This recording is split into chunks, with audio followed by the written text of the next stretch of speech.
My name is Lucas Bennett, and I never believed in ghosts until I moved into this house. It wasn't an extravagant place, just a modest cottage nestled in a quiet suburban neighborhood.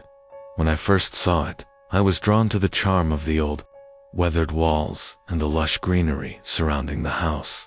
The perfect spot for a fresh start. The previous owner had moved out after his family had grown up and left, so the house was empty and waiting for someone new. I thought it would be the ideal place to settle in and get away from the chaos of city life.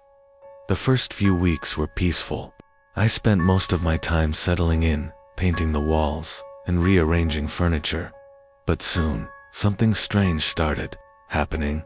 At night, when I was alone in the house, I began hearing soft whispers. At first, I thought it was just the house settling, creaking floorboards, the wind through the old windows.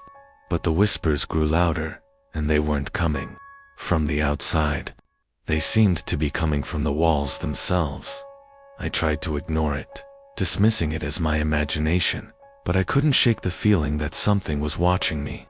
One evening, as I was sitting in the living room reading, I heard the whispering again, but this time, it was clearer. It was as though someone was speaking directly into my ear, but when I turned around, no one was there.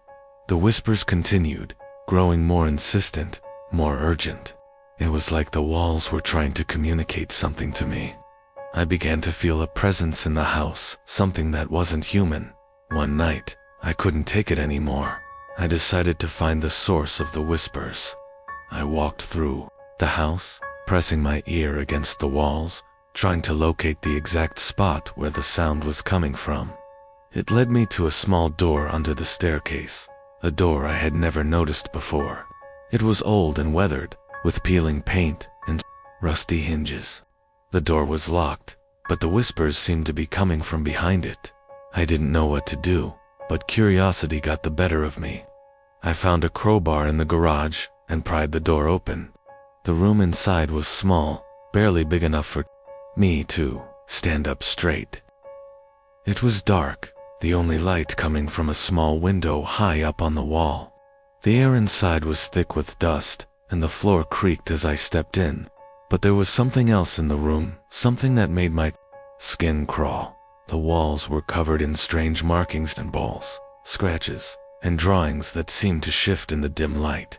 As I stepped deeper into the room, I could hear the whispers growing louder, more frantic. I couldn't make out the words, but the tone was unmistakable, desperate, pleading, and terrified. I turned to leave, but as I did, I felt a cold hand brush against my shoulder. My heart raced, and I spun around, but there was nothing there. The whispers turned into a single word, repeated over and over again. Leave. I couldn't understand what was happening, but I knew I had to get out of there. I bolted out of the room and slammed the door shut behind me. The whispers stopped immediately, and for a moment, I felt a strange calm. But that calm didn't last long. Over the following days, the whispers grew louder, and the house felt colder, more oppressive. I began to see things out of the corner of my eye, shadows moving in the dark, shapes in the mirror that weren't my own. It was as though the house itself was alive, watching me, waiting for me to make a mistake. One night, I woke up to the sound of footsteps in the hallway. I crept out of bed, my heart pounding in my chest. When I reached the hallway, I saw a figure standing in the darkness. It was tall, with long flowing hair, its face hidden in the shadows. I couldn't move, frozen in place by fear. The figure turned slowly, and for a brief moment, I saw its face. It was pale, gaunt, with hollow eyes that seemed to pierce right through me. The figure opened its mouth, and the whispers flooded my ears, louder than ever. Leave, ... or we will take you. I ran from the house that night, never looking back. I don't know what was in those walls, but I know one thing for sure. Something dark, something ancient, was calling me, and if I hadn't left when I did, I might have been the next one to disappear. So now, I live somewhere else, far away from that house. But sometimes, when I close my eyes, I can still hear the whispers. and I know they're not done with me. My name is Noah Parker. I've always been a bit of a skeptic, someone who doesn't believe in the supernatural. But after moving into this house, my beliefs were put to the test. It wasn't a grand house, just a modest 2-story with a quaint backyard. It had been on the market for a while, and I was able to get it for a good price. The previous owner had passed away, and the house had been empty for months. I didn't mind. I liked the idea of living in a place with a little history. Something about it felt welcoming. The first few days were calm. I unpacked, settled in, and explored the house. Everything seemed normal except for one strange thing. There was a room in the house that didn't appear on any of the floor plans. I had gone upstairs to check out the bedrooms when I noticed a small door at the end of the hallway. It was tucked away, almost hidden by the wall, and it was slightly ajar. Curious, I opened it. What I found was a small, dimly lit room. It was empty, except for an old armchair in the center, facing the wall. The room was so small that it barely seemed to fit the dimensions of the house. But what really caught my attention was the odd feeling that came over me as I stood there. A chill in the air, a sense of unease I couldn't shake. I left the room and shut the door behind me, but I couldn't get it out of my mind. There was something off about that room, something that didn't belong. Over the next few days, I kept hearing strange noises coming from that room. At night, when I was trying to sleep, I would hear faint scratching sounds, like nails dragging against the floor. I assumed it was just the house settling, but it became harder to ignore. The noises grew louder, more distinct. It almost sounded like something or someone was inside that room, trying to get out. One night, I couldn't take it anymore. I decided to investigate.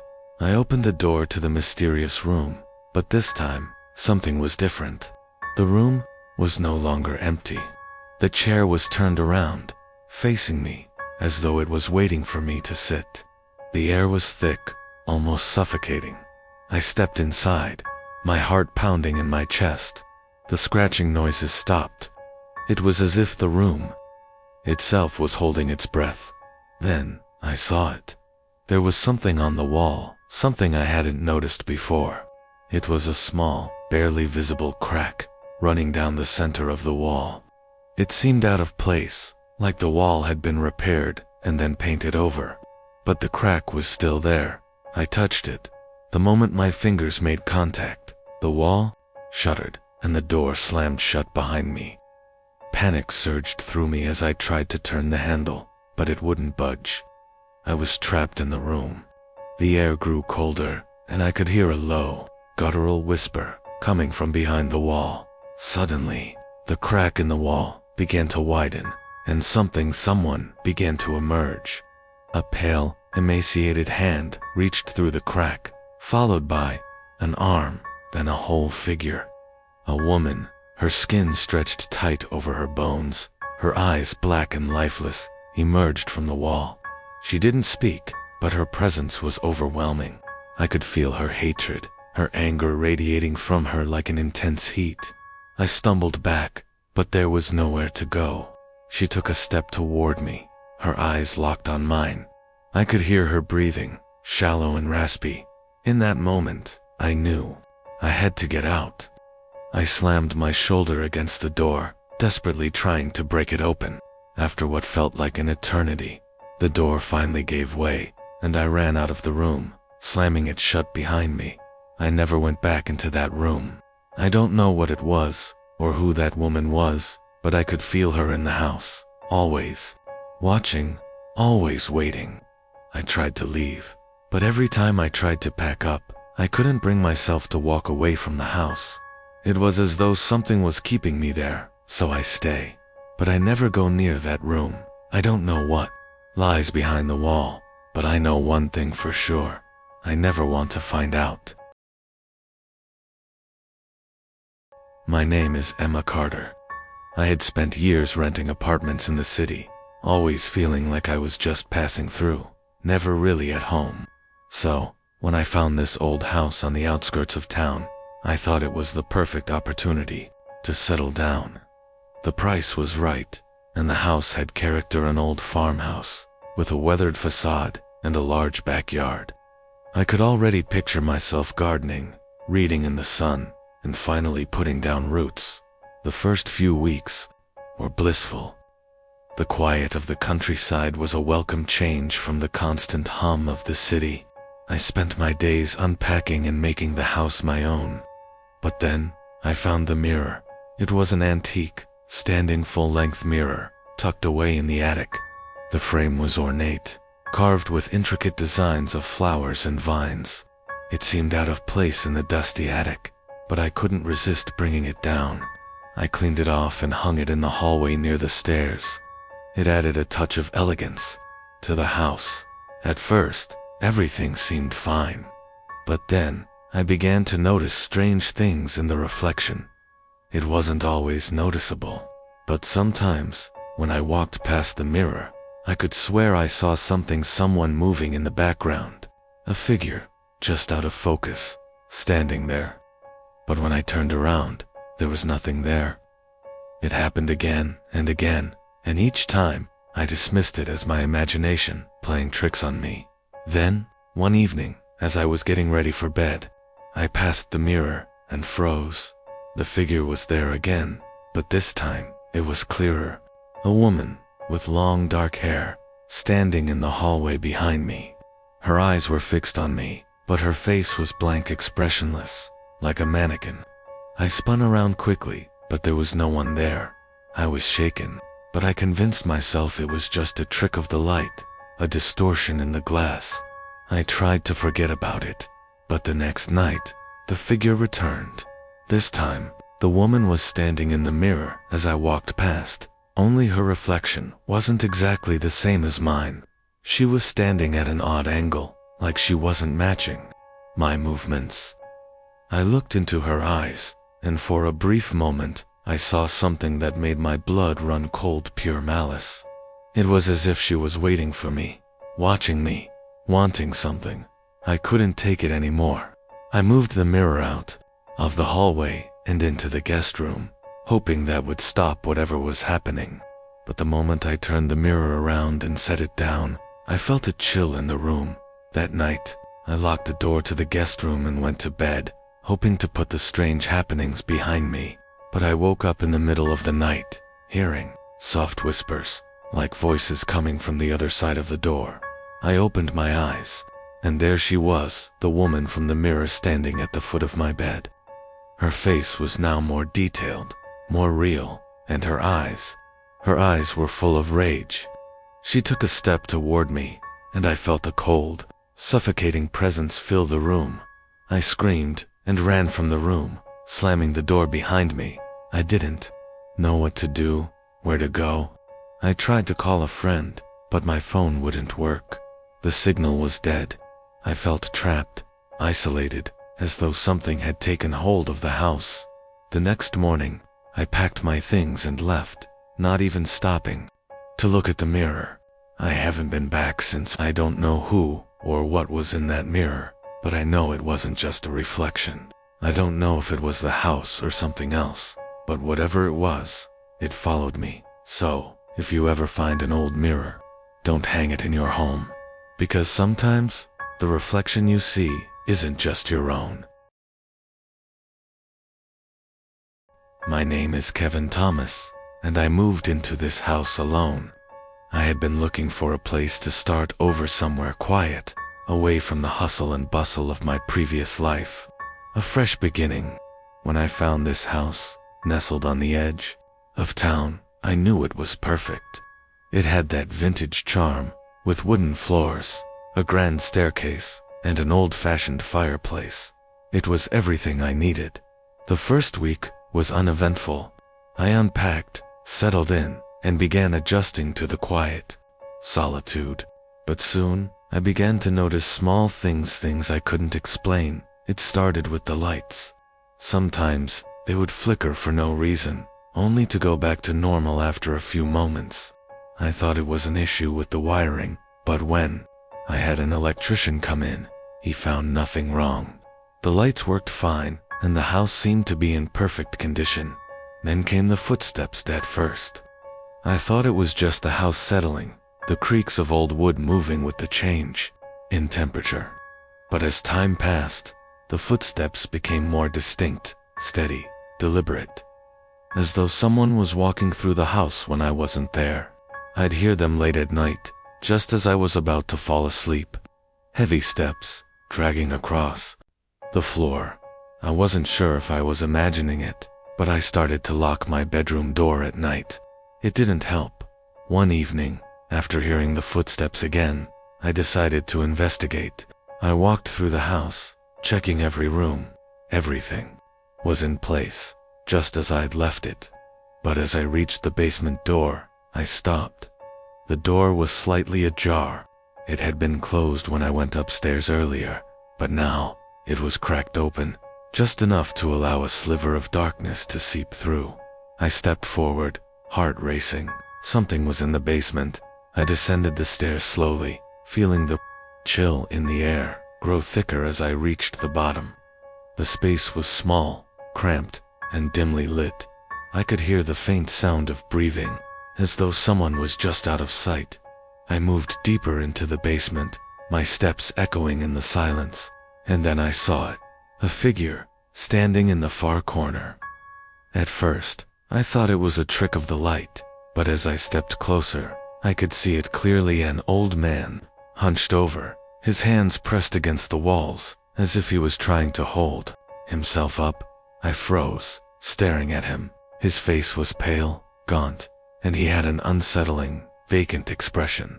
He didn't move, didn't acknowledge me, but I could feel his eyes on me, even though I couldn't see them. I tried to speak, but my throat went dry. I turned and ran up the stairs, slamming the basement door behind me. My heart was pounding in my chest. That night, I locked every door in the house and stayed awake, listening for any sounds. The footsteps didn't come. The house was quiet, but when I woke up the next morning, I found something strange. On the kitchen table, there was a note. It was written in a shaky hand, the ink smudged as though the writer had been trembling. The note simply read, "You're not alone." I never went back into the basement. I left the house that day, and I never looked back. I don't know who or what was living there with me, but I do know one thing. The house wasn't empty. There was someone or something lurking in the shadows. If you ever move into a new place, always check the basement, because sometimes the unseen tenant never leaves. My name is Sarah Mitchell, and I thought I was getting a fresh start. I bought this old house out of town, hoping for peace and quiet. The city had become too noisy, too chaotic. I longed for the solitude and charm that the countryside offered. So, when I found the house on Pine Hill Road, I knew it was perfect. It wasn't a new house by any means, more like an antique with some modern touches. It was beautiful in its own way, with a wraparound porch and ivy crawling up the walls. The inside had old hardwood floors that creaked beneath my feet, and high ceilings that made everything feel grand. I could already imagine the cozy evenings in front of the fireplace, but there was something off about it. The first few nights were fine, just the usual settling sounds. But then I began hearing noises at odd hours, scratching sounds, like something was moving inside the walls. It wasn't a mouse, I was sure of that. It sounded like something ... larger, but I dismissed it, thinking it was just an old house doing its thing. Then came the locked room. I found it on the second floor, hidden behind a bookshelf that was attached to the wall. At first, I didn't think much of it. Maybe it was just an old storage room, but when I tried to open the door, I found it was locked. The key wasn't in the house, and there didn't seem to be any way to get inside. The strange thing was, I couldn't stop thinking about it. Every time I passed that bookshelf, I felt drawn to it, like something was calling me. And every night, the scratching grew louder, more desperate. It seemed to come from behind that locked door. I couldn't understand why, but something told me that whatever was behind that door was the source of the noise. I tried everything I could think of to get inside. I called a locksmith, but he couldn't pick the lock. The door had no handle, only a keyhole. It was as if the room had been sealed off intentionally. The more I thought about it, the more I felt like the house was hiding something dangerous. Then, one night, I couldn't take it anymore. I decided to take matters into my own hands. I found a crowbar in the garage and pried open the door. The hinges screamed as I forced the door open, and when it finally gave way, I stepped inside. The room was empty, completely bare, except for a small, dusty chair in the corner. The air was thick with dust, and the floor creaked beneath my feet. But it wasn't the emptiness of the room that made my skin crawl. It was the overwhelming sense of being watched. As I stood there, I realized something was wrong.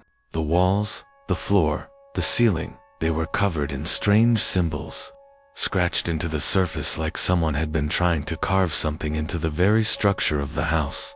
But the most unsettling part was the chair.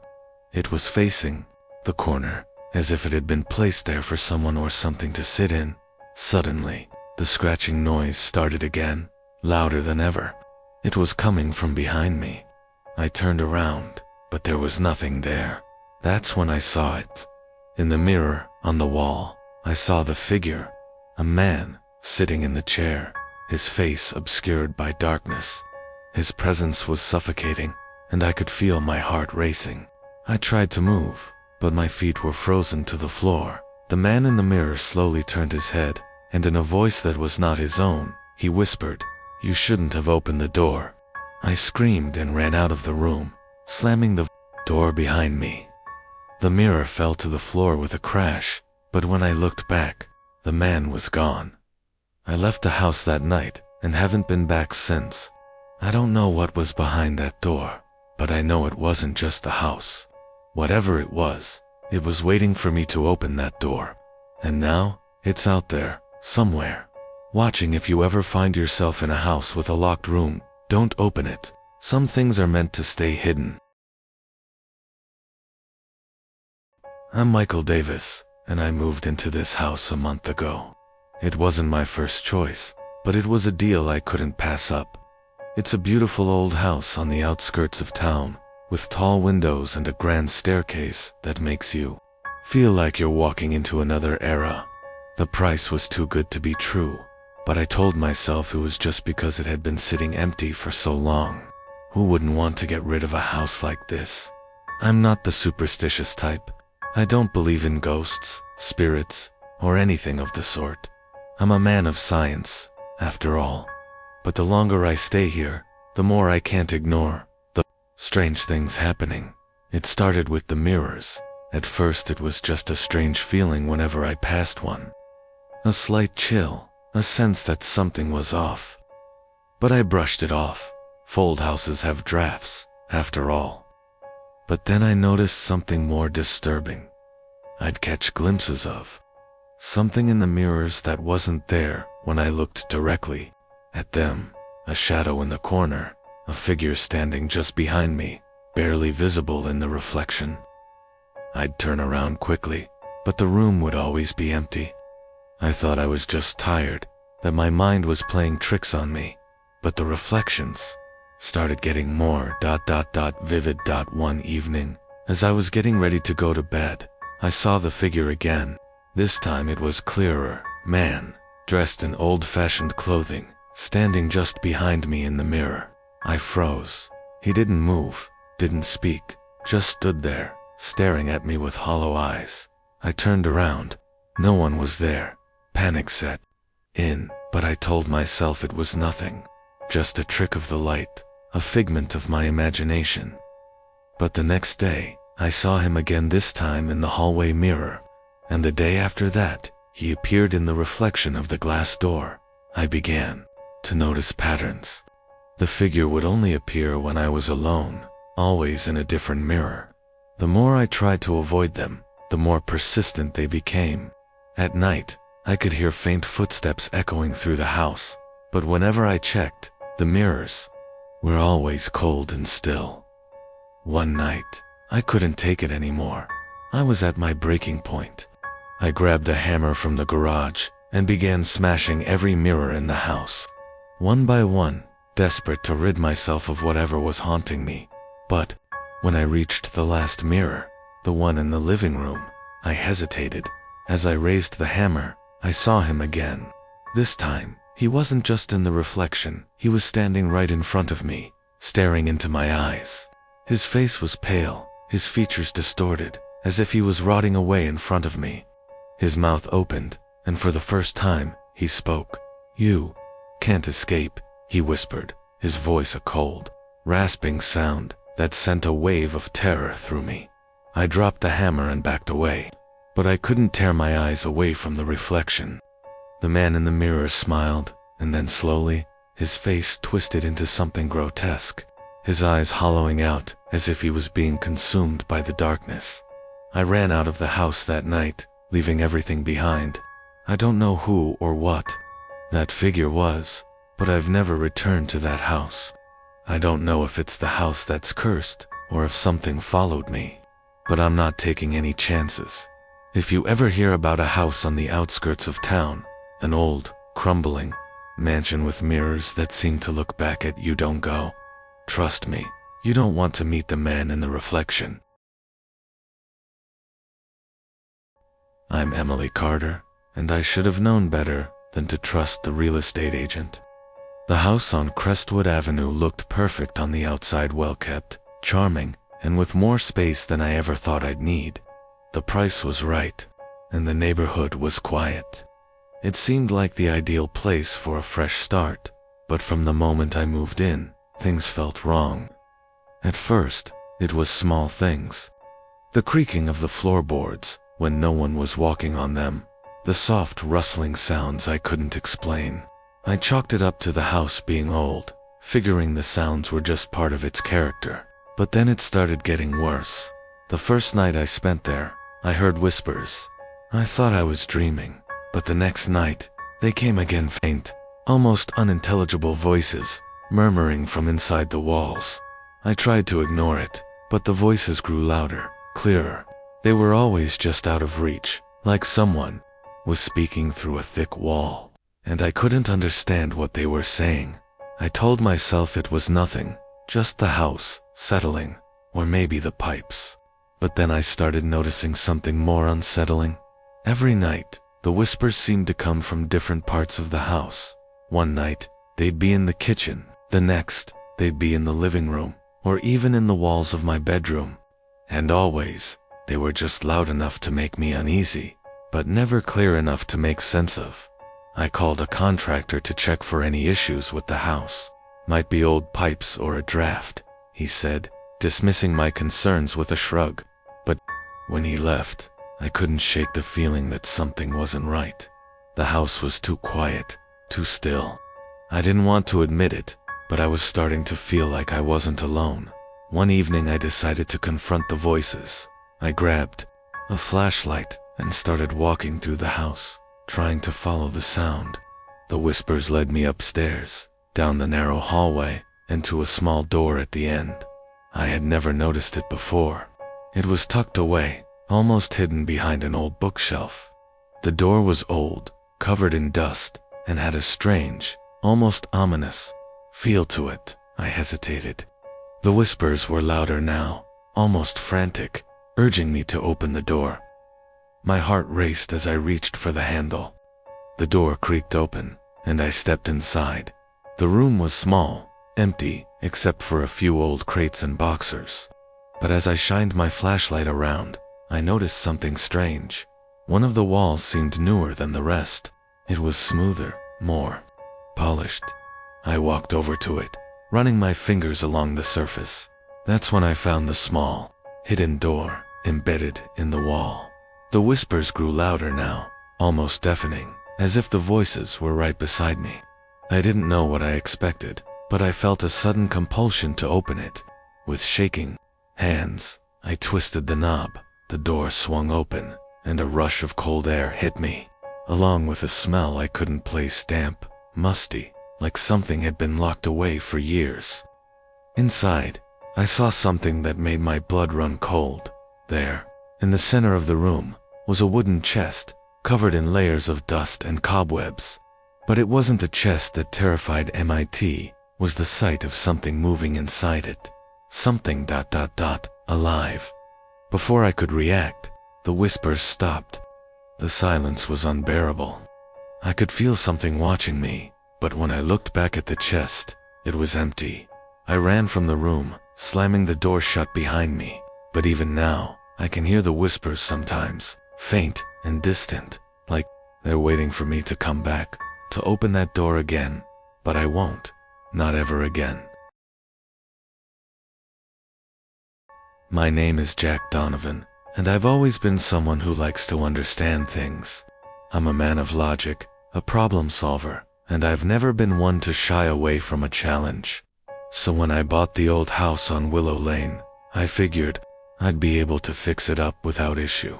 It was big, old, and full of character, just what I was looking for. The house had been vacant for years, but the price was right, and I was determined to make it my own. The previous owner had left it in disarray, but it had potential. At least, that's what I kept telling myself. It wasn't long after I moved in that I noticed something odd. The house seemed to have a room that didn't exist. Or rather, a room that was never meant to be opened. I first discovered it while exploring the basement. Behind an old wooden shelf, there was a door I hadn't seen before. It was locked, but the lock was old and rusted, as though it hadn't been touched in years. I found the key a few days later, buried in a drawer of the kitchen. It seemed too convenient, too easy. But curiosity got the better of me, and I knew I had to open it. The door creaked as I turned the key and pushed it open. The room inside was small, almost claustrophobic. It was bare, except for a single chair in the middle of the floor and a small table against the wall. There was no light, but the air felt thick, like it had been sealed off from the rest of the house for a long time. A chill ran down my spine, but I couldn't help myself.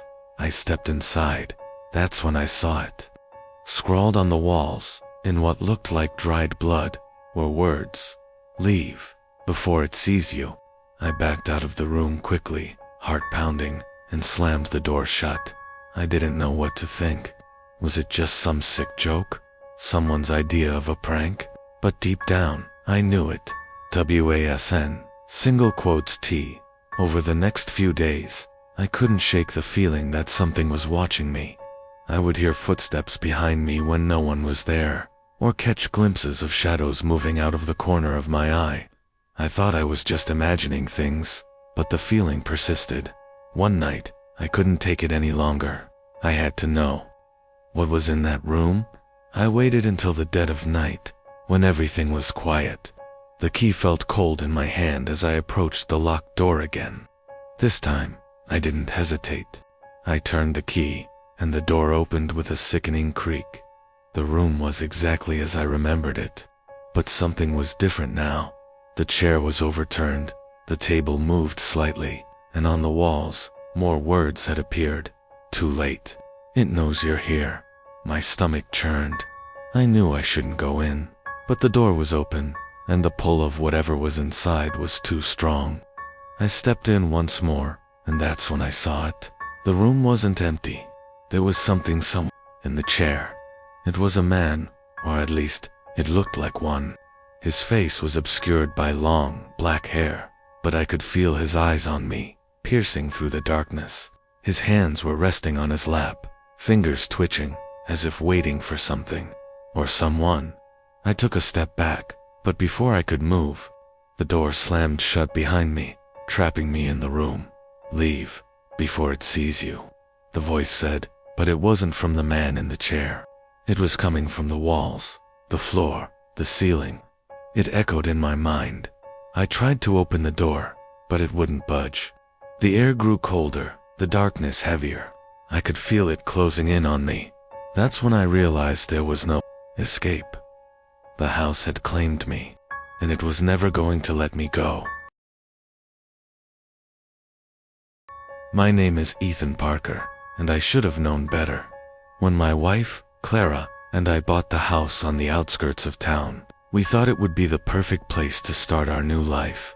It was quiet, secluded, and surrounded by trees, what we both wanted after years of city noise. But something felt off from the very first night. I remember unpacking boxes, the smell of fresh paint still lingering in the air. Clara was setting up the living room, and I was trying to figure out where to put our bookshelves. That's when I heard it. A soft, almost imperceptible whispering coming from the walls. I thought it was just the house settling, a normal sound for any old building. But as the days went on, the whispers grew louder, more distinct. I tried to ignore it, but it became impossible. I'd wake up in the middle of the night, drenched in sweat, the whispers echoing in my ears. They weren't in any language I could understand, just a series of low, guttural sounds that seemed to crawl under my skin. Clara didn't hear them. She said I was just tired from the move, that I needed to relax. But the whispers didn't stop. In fact, they seemed to follow me. The more I tried to shut them out, the more persistent they became. Then, one night, as I was lying awake, I felt a cold draft brush against my neck. I turned, expecting to see Clara asleep beside me, but the bed was empty. I didn't hear her footsteps, so I got up to check the rest of the house.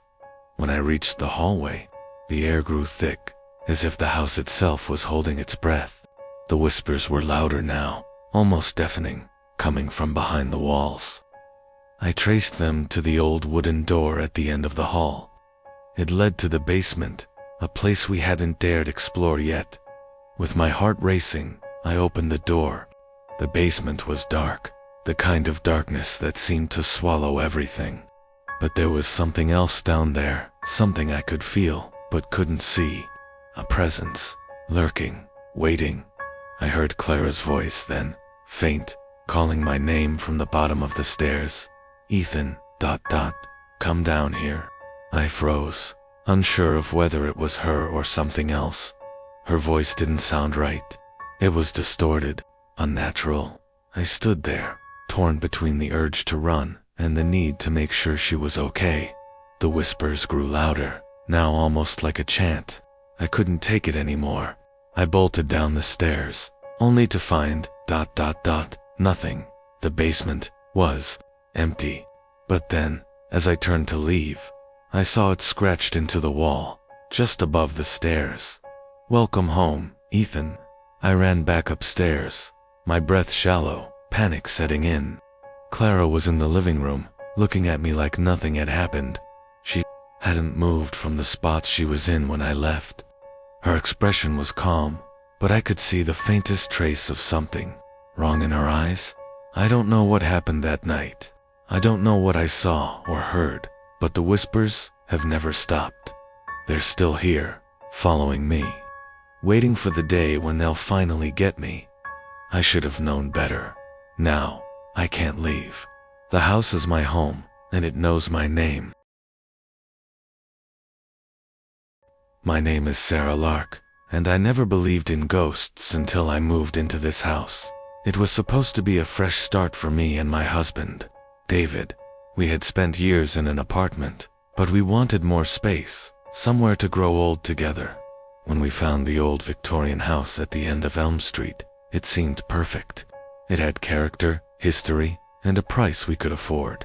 The owner, an elderly woman, had insisted it had been passed down through generations, and when we asked about its history, she just smiled and said, "Nothing too strange, dear." From the moment we moved in, though, things felt off. It wasn't anything I could point to specifically, but it was there, a chill in the air, the way the shadows seemed to move just a bit too quickly, the doors that would creak open on their own. David brushed it off, claiming it was just the house settling, but I wasn't so sure. One evening, after dinner, I was in the kitchen cleaning up when I heard the floorboards upstairs creak. I thought nothing of it, probably David, moving around, but then I heard it again. This time, it sounded like footsteps. Heavy, deliberate footsteps, like someone was walking across the hallway upstairs. I called up to David. "Hey, what are you doing up there?" There was no answer.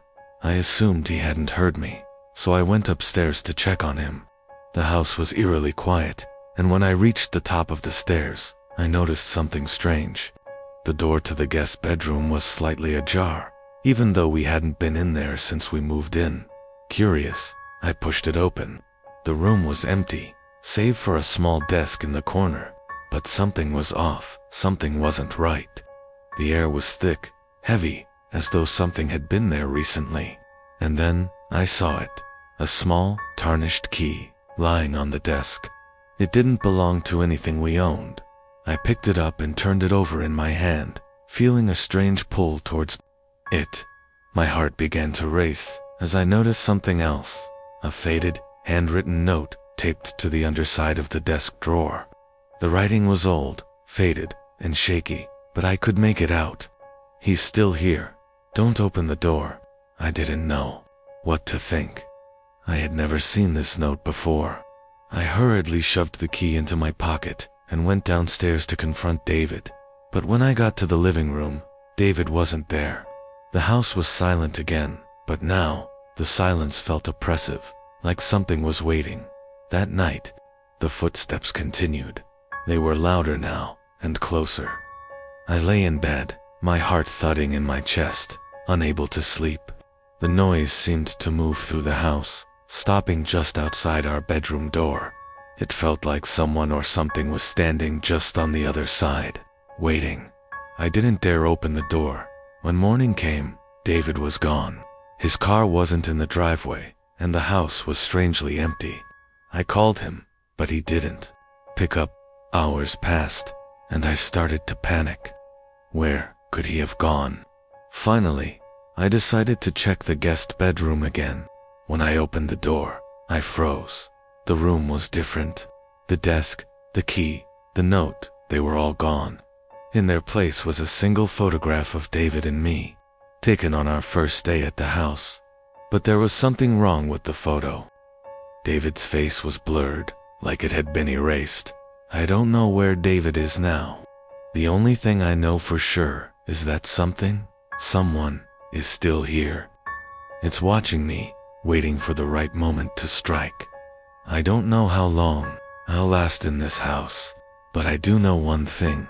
I won't be the last to live here.